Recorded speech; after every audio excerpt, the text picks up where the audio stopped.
देऊळघाट येथे फर्निचर दुकानावर वन विभागाची धाड. 1,50,000चा अवैध सागवान मुद्देमाल जप्त.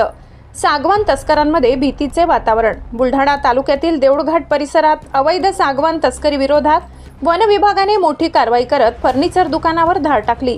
या कारवाईत विना परवानगी कापलेला सागवान व रंधा मशीन असा सुमारे 1,50,000 रुपयाचा मुद्देमाल जप्त करण्यात आला असून संबंधित दुकान मालकाविरोधात वन गुन्हा दाखल करण्यात आलाय. बुलढाणा वन विभागाच्या डीएफओ सरोज गवस यांना देऊळघाट येथील बीरसिंहपूर रोड परिसरात रमेश नाना बोराडे वय 62 यांनी अवैध लाकडाची साठवणूक करून फर्निचर दुकानाजवळ लपवून ठेवल्याची गोपनीय माहिती मिळाली होती.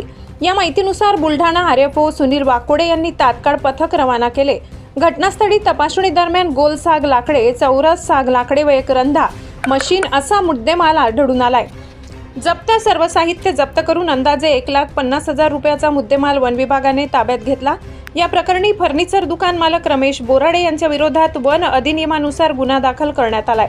ही कारवाई वरिष्ठ अधिकाऱ्यांच्या मार्गदर्शनाखाली वनपाल प्रदीप मुंडे, वनरक्षक कुमारी एसबी कराड, वनरक्षक समाधान झोटे, चालक संदीप मडावी, प्रवीण सोनावणे, पवन वाघ, दीपक सोनावणे, रवींद्र तायडे यांनी यशस्वीपणे पार पाडली.